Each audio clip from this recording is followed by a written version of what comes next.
Welcome to Chronicles of Old Singapore. This is Dr. Loh KS, and I'm here today with a different interview, but with the same idea to talk about memories of old Singapore before it became a global city today. Our guest today is Bhing Navato from the Hello. Philippines. So far in the podcast, we have interviewed all Singaporeans or people who eventually became Singaporeans. You know, one of them was actually someone from Kerala who came here for marriage, and she became a Singapore citizen, and that was Shamala Sanan. But I think it's also interesting to look at the memories of our foreign workers. We have been very reliant on foreign workers, foreign labor, since our independence in 1965, and they have played a huge role in our family life, in our economy, without which, Singapore would not have been able to make its progress that we have today. We also have quite a ambivalent, sometimes difficult relationship with migrant workers, and there have been all kinds of questions about the role and the place of migrant workers in our society. Maybe I'll just give a short background about the history of migrant workers since 1965. When Singapore first became independent, we actually wanted, as a nation state, right, for Singaporeans' citizenship, that was very important to us. And we even actually wanted to reduce the number of Malaysian workers at the time. Malaysian workers, before our independence, we were the same nation for a while. And Malaysians or Malayans had been coming to work in Singapore for a very long time, going back into the British colonial period. But we found that as much as we wanted foreigners to leave, we couldn't do it because in 1970, we had a labor shortage. And this was a time when we were industrializing and therefore very reliant on the need for human workers in the factories, in the hospitality industry. And so in 1970, we said, okay, we want the Malaysian workers to come back. So that is really the beginning of our migrant worker policy in the independence period. 8 years later, in 1978, we allowed workers from the NTS, the non-traditional sources, to come to Singapore, meaning the non-Malaysian workers, but from the region also. So, and that includes the Philippines, Thailand, India, Bangladesh, even places like South Korea. And that is 1978 is a very interesting year because that's also the year when the first, what we call maids at the time, first came to Singapore. Interestingly, there was a rule set by the government that anyone who wants to employ maids in 1978 would have to pay $10,000 as a bond to work in Singapore. This bond will be forfeited if the maid got pregnant or secretly married a local person. So the idea, 1970. 1978, right? Yeah. So this was something that was made it very clear at the time that the migrant workers would remain migrant and they would not assimilate into society. They would not marry locals and form families, which is actually very different from much of Singapore's colonial history, right? If the foreigners that came to Singapore during the British period had not settled down and had children and families here, there would have been no Singapore as we know it today. But the post-colonial period saw a different policy, and that was to favor Singaporeans. The reason for having the domestic workers is, of course, economic to a large extent, so that they will allow the local women to go out to work, and this two breadwinner policy, right, for the husband and wife to both work, and that was very much the basis of our economic policy to contribute to the economic development of Singapore, especially in the industries. So from the get-go, the role of domestic workers was very important in Singapore.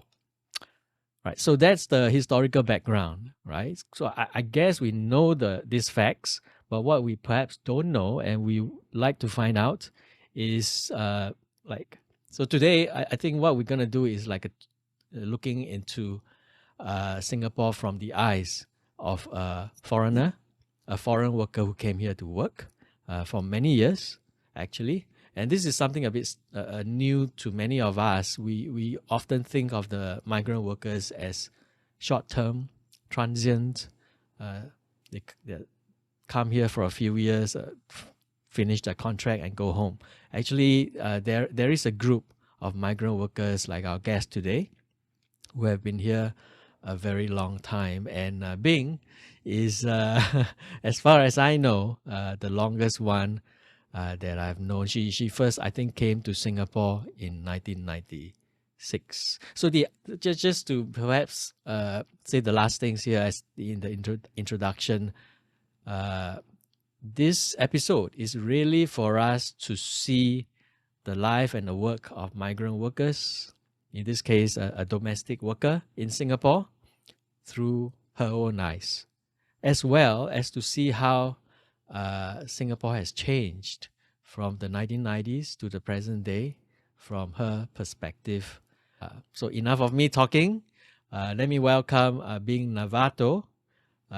Very happy to have you with us today on the show, Bing. How are you today? Yeah, thanks for having me. And yeah, I'm good. Um, I'm well rested. I'm well rested. You're well rested. Okay. Yeah. Where are you now? I'm here in the Philippines, staying in my own house. So yeah, that's what I do. I don't work. Yeah, Bing, I talked to you during the COVID pandemic, wasn't it? Was Yes. that in 2021? That's right. Near the end of 2021. You said you were from, you are from Quezon City. Yeah. I grew up in Quezon City, but now I'm residing in Rizal. So Ah, the province of Rizal. So it's just outside Manila. Yeah, it's. I think it's. They said it. This is the nearest province in Metro. yeah. I think I told you also that I've been to San Mateo to do research San Mateo before. Yeah, Rizal. yeah, yeah. Yeah. That is like Yeah. the So closest I've been town to to Quezon yes. City. Mhm. When did you leave Singapore? I left Singapore last June 2023. June 27th to be exact. So do you know why I came home? Uh, I came home because yeah, I was diagnosed with cervical cancer.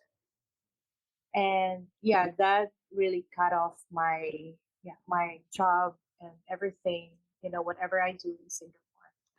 So yeah, I need to be treated as soon as possible. That was the advice from KK doctors. And yeah, that's it. They were expecting me to go back to work again after the treatment, but for me, I came back. I'm 50 years old after 28 years. So I think that was it. That time I was thinking like maybe once I go back, I will never go back to Singapore to work. Maybe for a visit, yes. Oh, I'm sorry to hear that. Actually, I only found out a few days ago when I looked at your Facebook page, Mm. and my first response was, of course, to send you the message. I wanted to ask you to come onto the podcast because you are the oldest person I know from among the domestic worker community. Um, but I'm very, very grateful that you are willing to come onto the show. Yes, of course. Because for me, anything, I always say this, anything for domestic workers, anything about issues about domestic workers, if I can answer the questions, of course I will do it. If I can help, I will help. Mm. So yeah, because that is like, sharing the plights and situations of domestic workers as Bing, how's the treatment gone so far? well. Okay, I started the treatment last July 17. I had chemotherapy, I had radiation and brachytherapy. So it all ended on October 25. And we thought that it's all gone, but sad to say, it's still here. Um, I had a CT scan before Christmas, and the result was out. And the doctor, I went to my OB-GYN last week, and she said that the expected size is not the size that they want. So they were expecting like 1.5 centimeter, but still 3 centimeter. And then there's another mass that came out near my kidney. So I need to go back to chemo again next week. So this time they will give me a stronger medicine that will, because last time I did not lose my hair. So my hair is still intact. But this medicine, they already reminded me that, you will lose your hair, all your hair. So I said, okay. So I always said okay at first, but then, I worry after. So yeah, after thinking about all those things and then the chemo, it will be 3 months. It will last for 3 months. Every week, 3 times a month, you know. So 3 times a week, 3 times a month. And then for 3 months. And then after that, they will do salvage surgery for me so that they will take out everything. So it just need to get smaller. Yeah, I really And wish that this round would be more effective, and put you on yeah, your way to, recovery. So let's keep our hopefully. fingers crossed for that. Yes, thank you. Um, Bing, do you remember your first day in Singapore all those years back? Oh yeah, yeah. I still remember. Uh, the moment I stepped into Singapore, um, I was in business class. The plane. I was really happy, but it doesn't, because that was my first time on the plane, so I don't really care whether it is business class or not, because it's from Brunei to Singapore, from Philippines to Brunei, and then Brunei to Singapore. So we took. I was seated in the business class, but you know, yeah, I was really excited at the time.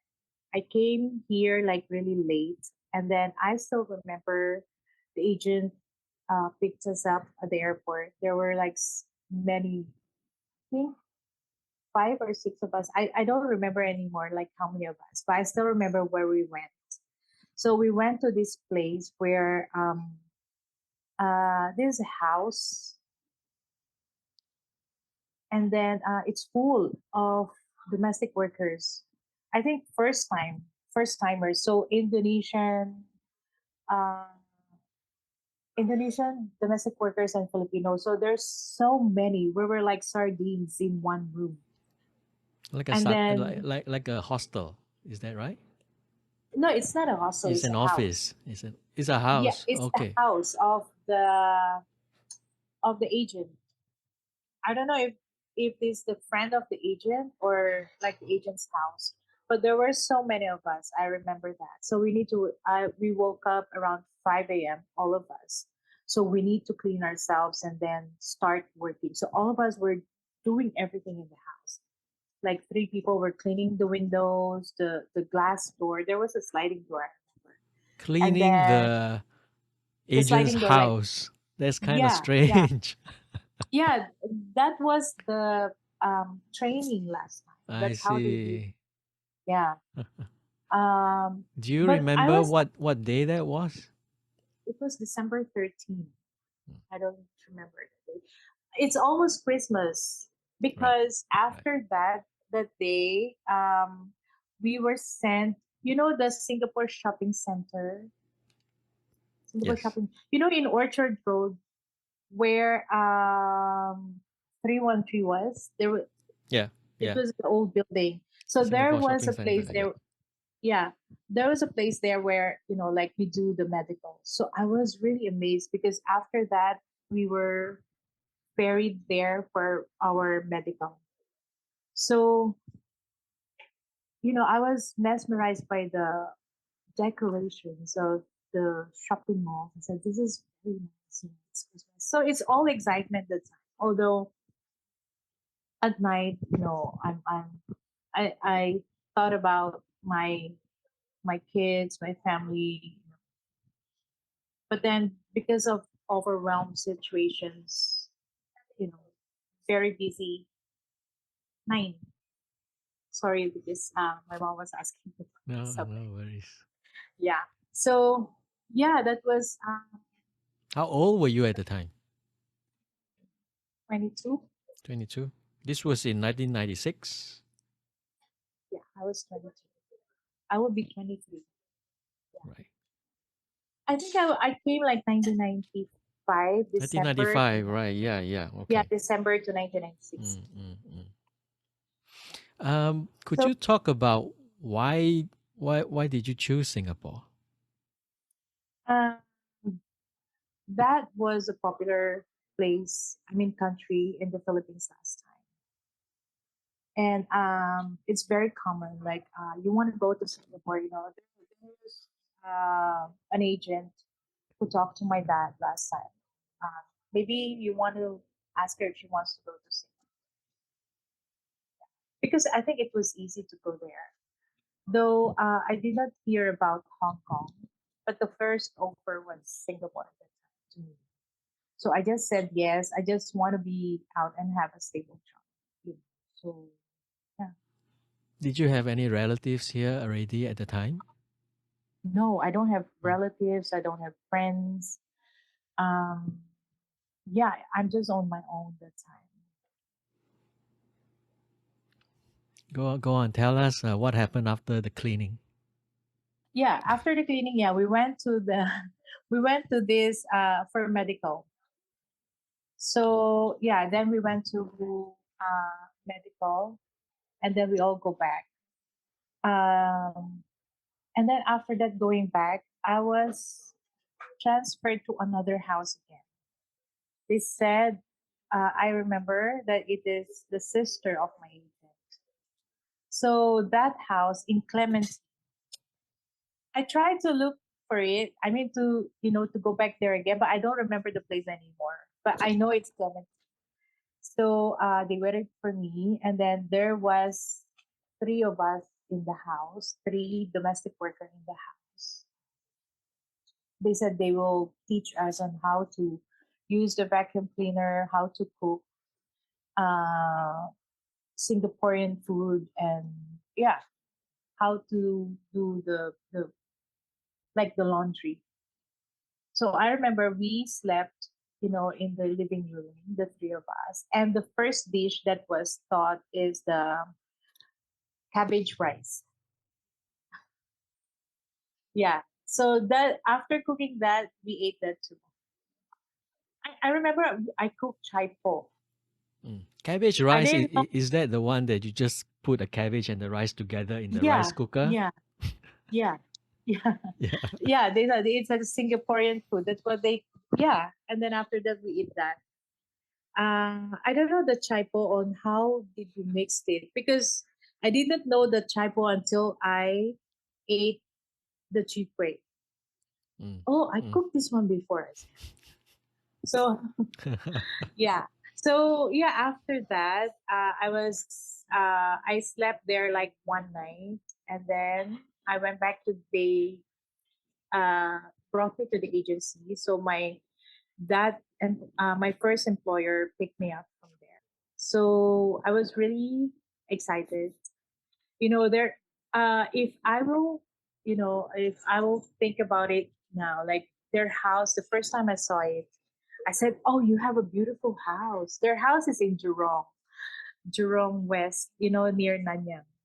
So um, it was very simple. It was a very simple house. But then for me, it was really because the first time I went into like my employer's house, I said, "Your house is so beautiful." Then I saw my employer's big photo on the wall, and then I said, "You're so pretty."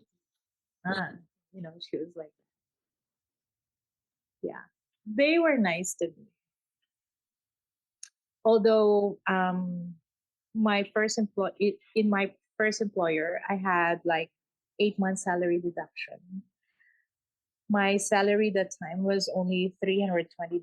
So I only get $20 every month for 8 months. And I cannot go out for 8 months. So my first off day was after 8 months. That's a very long. It's longer than the circuit breaker. Yeah, I know, right? Yeah. But the thing is that, even though they don't let me go out like for off days, I can bring the kids downstairs to the playground. That's where I get to meet friends. And they were not strict about talking to me. That's why I always say that time that they're very nice to me because I don't, they did not scold me. They did not, yeah, they just let me do what I do in the house and taking care of their three children. Yeah, Was this a local family or an expat family? they're local families. What was your job? That time, I'll take care of their three children. They're all toddlers because when I came the first time, she was pregnant with the second one, and the eldest one was like 2 years old. And then she gave birth to a girl again on the third one. So I stayed with them like almost 4 years, 4 years because I almost finished my contract. But then her sister, my employer's sister, needs a domestic worker, so they transferred me. So it's like all in the family. This was in the same house or another house? Another house, Another but house. we know each other. I know them, so yeah. That's why I always say I stay with my Chinese local family for 11 years because even though I'm not working for the second one. I mean, we know each other and we treat each other like family. I mean, how did you learn and get good at um, bringing up children? I mean, you were 22 at the time, right? Um, when I came to Singapore, I'm already a mother of three. And my children were all toddlers too at that time. Mm. My youngest was a year old. My second was 2 years old, two plus, and almost 4 years old. My first one. So yeah, I mean, I think taking care of children is like is very basic as long as you have an experience, especially all the women like from Philippines know how to do that. Yeah, Have and you? Yeah. Go it ahead. was Go ahead. easy because they don't have rules like don't do this, don't do that. Make sure that the water is like this. The make sure the her food is like that. So it was easy for me because they just let me do my thing for the kids. As long as they see the kids happy and they eat because their children are all like big. Yeah, they're big kids, and I think those children were happy at the time when I was taking care of them. Have you ever counted, like in total, right? How many children have you cared for in Singapore? Okay, the first one was three, and then the next family two, so five, and then the next family was expat two, but only for a short time. They're all like big kids, two, and then one, and then three for the next expats. So how many are they? Seven, 11. 11. So the next one was two, so 13. then another two, so 15, then another two, then another two and one, and Wow. two and one. So I think it's 20 plus. Yeah. So I've taken care basically in my years in Singapore from babies to teenagers. Yeah, Right. I have lost count, but I think it's like two football teams, right? yeah, yeah. And how many children do you have? You have three? I have three. So Right. they're all grown ups and have their own families now. You mentioned earlier off days. Were there off days at the time? There were off days because all my friends have off days. But that time, I think most of days were like twice a month, and the curfews, they have curfews. So I was initially given two off days a month, but then I remember my agent said like if your employer will need you on your off day, just say okay, it's okay, because they will, you know, you need to be good to them. But that time there's no payment. You don't go out, your employer will not. So when my employer said, "So how many off days you want?" Oh, one is okay now. One is okay. But because that time I haven't experienced going out, you know. But yeah, once I've experienced it, I regret. I regret it. Right. I mean, and this is all tied up with the restrictions about getting a boyfriend here and getting married here. Did the ministry ever emphasize these things to you when you arrived? Um, I I don't remember, but I think my work permit last time says that you're gonna get married Singaporean or you're gonna get married in Singapore. There was like that in the work permit, my first Mm, work permit, mm, the old ones. Yeah. And I knew about that because I think it was the agent that you cannot get married in Singapore, because I don't remember talking to an an MOM officer. I remember going there to MOM just for thumbprint. Yeah, right. that's Yeah. it. But Probably I they never, they emphasize that to the agent. Right. yeah, but I never get to speak to any MOM officer before. Mm. Yeah. In fact, the $10,000 bond is a huge sum of money in those days, and in fact, many of the employers complained, and the government reduced the bond to 5,000. But still a To huge 5,000. amount of money. Yes, Mm. yes. You Uh, cannot get pregnant. Yeah, yeah. that's the rule. And did you have to like go for regular checkups Every 6 months. every 6 months? Yes. Yeah. You mentioned earlier that child caring that was not difficult for you. What were perhaps the most difficult parts of being a domestic worker?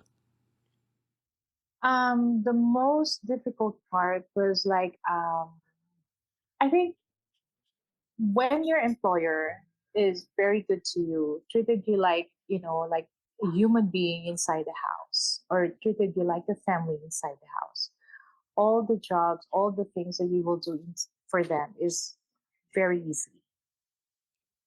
But I know ironing clothes is very difficult because no one likes it. No one likes it, ironing clothes.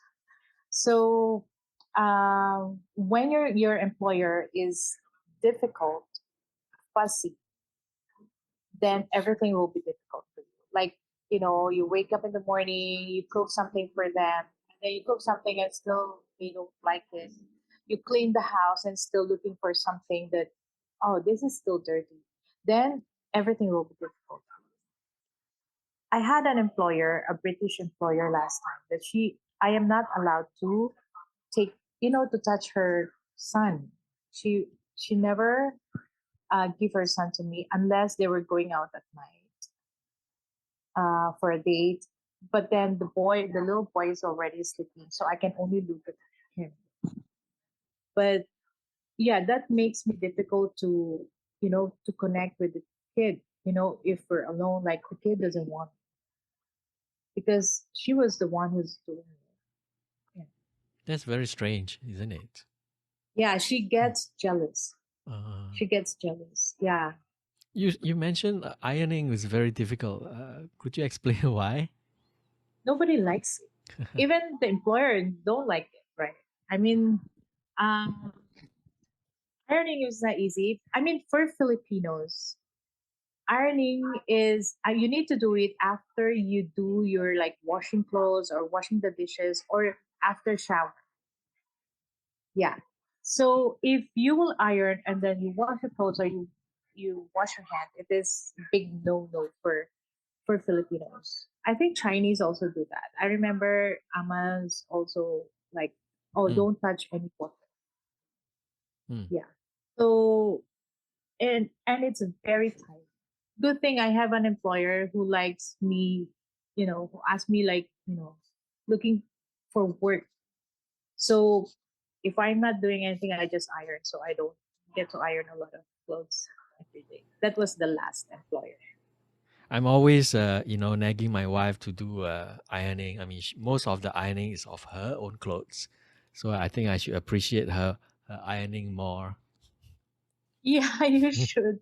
Because it's very difficult, especially for some employers, for expat employers with big white long sleeves. Uh, Oh my goodness. If we see that, we'll just like, okay, 30 minutes each. you talked about, some of the restrictions made by the employer, not touching the sun. Did you ever feel there was a question of privacy? Both your own privacy, living in the house, your own space, as well as the spaces of the employer. No, I've never questioned it because I always respect my employers. I mean, this is what she wants. So if and I can see it, and I felt it that time that she was jealous. That's why she never allows me to take care of her son. There was a time that she was cooking and the son was there. I said, I can take care of him. No, no, no, no, it's okay. And she wants to cook at the same time. You know. You can Mm, go, so I just go inside my room. mm. Yeah, Usually, because I don't. right. Usually, where would you be living inside the house? Um, uh, in some of my employers, like my first two employers, the local ones, I share a room with the kids. Yeah. So the second one is the same thing. I share the room with their daughter. From she was born since she was born to 7 years old. So whatever they do to her, like buy bed, they will buy big bed for both of us, like cabinet. Yeah. So the expat ones, we will have our own room at the back of the house. And I have employers, expat ones too. Um, they gave me a very nice room in one of the rooms because they have extra rooms. So I slept in one of the rooms with aircon, 24 hours, 24/7, you know. So yeah, three, two of my employers, expat employers, were like that. Okay, so Bing, so it seems like when you talk about, whether the employer is fussy or they treat you as a person and all that, would you say that the experience of the domestic worker is very much dependent on the employer that they get? Yes, correct. Yeah, because like for me, I've been in Singapore for so long, 28 years, almost 3 decades, and I had like 13 employers altogether.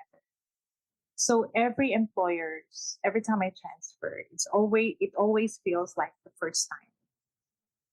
I we need to get to know each other. I need to adjust myself on this family from the previous family because like most of my employers are really sweet. They're very good. Um, though it was very different when I was working with the local family. It's very laid back, and yeah, they're all very good to me.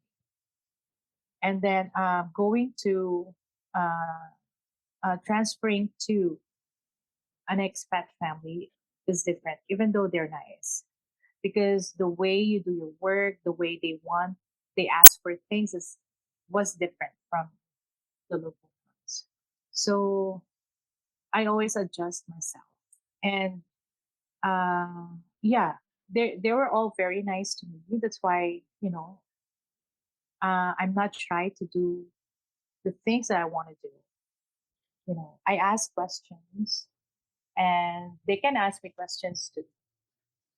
So yeah, that's how I do it with my employers. That's why I always believe that it depends on your employers, because there are many domestic workers that I talk to. Um, they can do the job. They know how to do the job. But once they get um, a fussy employer, they really don't know what to do. Mm. Like they feel like they did not do enough. Right. Do you think that there is a cultural factor here, in a sense, locals and you, different countries, but Asians, right? Whereas the expatriates, I imagine most of the expatriates you work for are Westerners. Yeah. Um, the first one are Westerners. Westerners are like US, right? Mm. And then the latest one was from Europe, from Netherlands and New Zealand. Right. So maybe do you think this could be a cultural factor, in the sense that these Westerners had a different idea of what they expect from the helper? Yes. They expect you to be very independent. They don't like to tell you what you need to do. Some expat employers will be like, they will do a list and then they will give it to you know. But some of them will expect that you really need to do this. You need to follow. And many domestic workers don't like to have a list of things that they need to do, because we always feel that we're independent. We know how to do this. We know how to manage our time. Just let us do our job, you know. Because if there's always someone behind us following us and tell that, okay, the next thing you need to do is this one and this one, then you will feel like um, sometimes stupid. That's what happened to me with the first time I transferred to expat family. I really don't know what to buy because their food is different, you know, very different from local families. And I can say that I'm a very good cook when it comes to local dishes. I've learned a lot from Ama, and yeah, I can just lay it on the table and it will all be finished, you know. But when I transferred to expat families, they are Swedish families. Uh, it became so different, and I think it's also a mix of um, when I was with the local family, I eat on the table with them, and sometimes I get to eat wherever I want. I can eat in front of the TV, and they just let me do it. But when it comes to expat, I was the first time I was the last one to eat. So whatever the leftover, I will eat. And I ate alone the time at the back. So I felt like really sad. I felt like, oh no, this is not the thing that I want, you know. So I only lasted for like one and a Mm. half months. Mm. Do you think, I mean, coming back to that cultural factor, do you think also, being a Filipino, that made the relationship with the employer quite different? Because maybe with, let's say, domestic workers from Indonesia, they might not be so accustomed. You talked about, asking questions, discussing with the employer. Some of the domestic workers from other countries might be less comfortable doing this. Yeah, I believe because that's what they say about Filipino domestic workers. Uh, we tend like we ask questions. Some employers will say we like to talk back to our employers because we speak well. That's what they say, and that's how they categorize. You know, like for example, for Burmese domestic workers, they never say anything. They will just do what the employer wants them to do, even though it's against their will. They will just do it. For Indonesians, before they will just say yes to. But for Filipino domestic workers, no. Why, mom? Why, mom? Mom, no, no, no, no. You know, we always argue. They like to argue. That was the comment from my employer before too. Why you like to argue? Yeah, I think that's a Filipino thing. But nowadays, the new Indonesian domestic workers will be the same as Filipinos. Mm. So it Yes. changes, right? Yeah, it changes.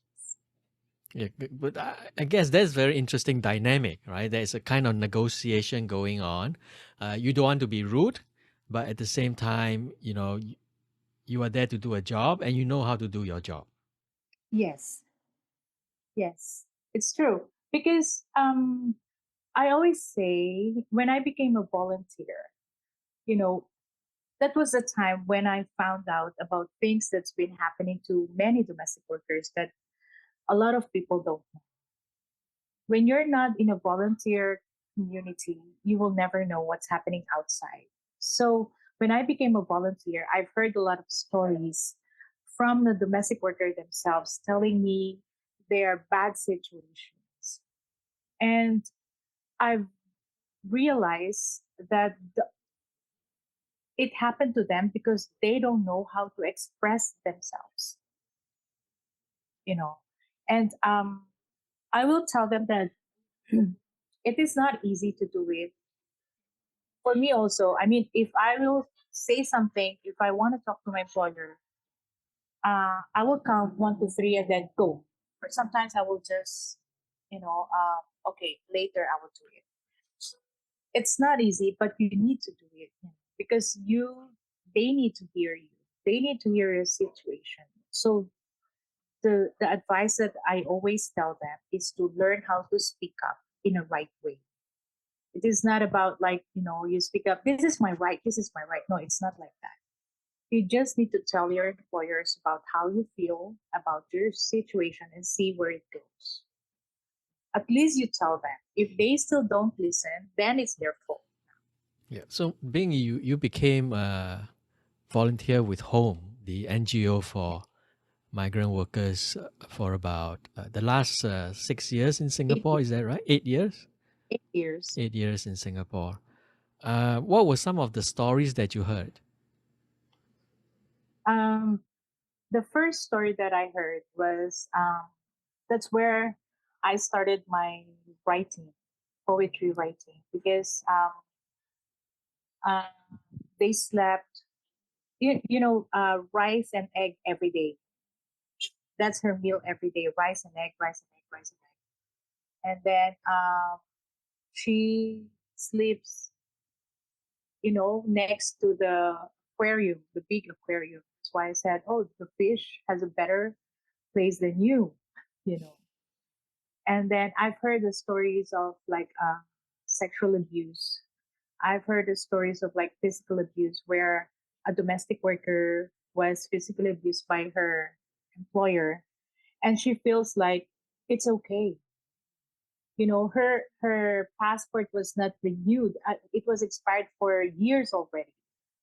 And then her employer used to like use the spoon to hit her head. And she said, no, after that, my employer will give me some ointment to rub, you know. And I said, it's not okay. But for her, it's okay because I think she owes some money from her employer who helped her son that was hospitalized. So it's normal for her. Then I said, no, it is not like that. You need to, you need, I think someone needs to talk to your employer so that he will understand also that you don't have a right to hurt physically. That time she was sent to the shelter. She did not go home. And then I've heard some employers like uh, I think the one thing that I will always remember was the one that I asked to run away because she was big. She was swollen, like the whole body was swollen. Even the biggest underwear cannot fit her. And when she ran away, she was new. She brought all her money. I remember that. Her employer did not allow her to go out. So when she ran away, the taxi waited for her, and then um, she was she was barefoot when she came to the shelter. So when I saw her, because I followed there, so when I saw her, she was so big, like all swollen. Mm. Yeah, and she smelled really bad. Yeah, I thought there was something wrong with her. And then yeah, the home helped her, and she stayed for home for quite some time. Now she's home, back here in the Philippines, and very happy staying with her. But yeah, I remember because we asked some people to donate some bigger coats for her. Yeah. Mm. She was thankful that I was there for her. Could you kind of Yeah. explain to the listener um, the need, right, for an organization like Home? Um, so there's the Ministry of Labor, later on the Ministry of Manpower. There is the agent. So if there's a problem with the employer, um, what is the role that an organization like Home Oh. or TWC2, what is the role that these organizations play, in terms of helping migrant workers who need help? Okay. There are many migrant workers. For example, for me, my experience was domestic workers. So for domestic workers, they will not go straight to Ministry of Manpower or MOM. Many of them will go to NGOs like Home or TWC2, but most of them will go to because they need to express themselves first. We need to talk to them or give them advice. So for my case, I've talked to many domestic workers. So I help them to decide whether they will run away or not. So my aim, my purpose is to save their job. You know. So if I can make them stay and go back to their employers, they will go back. But if not, it's still their choice at the end, then they will run away. So home offers shelter for domestic workers who run away. Yes. And Minister of Manpower knew that. So home negotiates like before going to Ministry of Manpower, if home staff can speak to the employers and arrange everything well, then there's no need to go to Ministry of Manpower. Mm. Like that. So, and if there's a case like, for example, physical abuse, so home will talk to this domestic worker, and then they will arrange for them to go to Minister of Men. Um, what do you think is important, necessary, right, to improve the situation that these domestic workers face? What do you think needs to be done? Of course, I think there have been efforts to improve these issues. But in your view, what do you think needs to be done? Um, I I always say that I think for employers, they should think about domestic workers as human beings, as someone who will come to their family and be a part of their families. Because what you do in your family, right? For example, I will work in your family. So you go to work, you and your wife will go to work, and I will take care of your kids and I will take care of the house. So the most important thing in your life your most valuable things will be under my care. So why some employers cannot treat their domestic workers like part of their family? Why they still treat them like, you're just the helper? Some the way they scold the other helpers were like, you are just a stupid helper. You don't need to study. You don't need to do this and that. You will never be a part of this family. So those words that hurt some domestic workers, and they should bear in mind that these domestic workers, I mean, employers need to bear in mind that domestic workers leave their family. They have their mothers, they have husbands, so they will be away for 2 years, and the sacrifice that they did, was to like just to be with your family, and you pay them so that they have something to give to their family back home. So this is like a sacrifice of a mother, and sometimes like they will ask like, when she go out, she feels like, like like single, she don't care. Yeah, because it's her off day, it's her time for herself. Just let her be herself on her off day, whatever she wants to wear, whatever she wants to do, because whatever she does, if she did bad things, then the consequences will be hers, right? That will happen. I mean, they should treat the domestic worker like human being, like a part of their family is very important because it works. It works to many domestic workers who's been with the employers for a very long time. But there's still some domestic workers that I know who complain to me. She's been with this family for like 12 years. And she left finally, but because she cannot find employer, she's old enough to find employer. For 12 years, she only have like $500 of salary. Like her salary is still like that. And I said, why did you allow it? Then she's afraid to leave because she cannot lose her job because she's supporting her kids. And then I said, okay, then I don't know who to blame here. I mean, it's your choice that time. If you can leave like when you were a little bit younger. And her clothes for 12 years, her clothes is packed in a box next to the kitchen. And she sleeps next to the kitchen for 12 years. And for her, it was okay because I think she only started to complain during COVID until last year. And then I said, I'm going home already. Then she said, me too. Okay. Yeah. Yeah. So I think it really works for the employers and domestic workers if they have a very good relationship.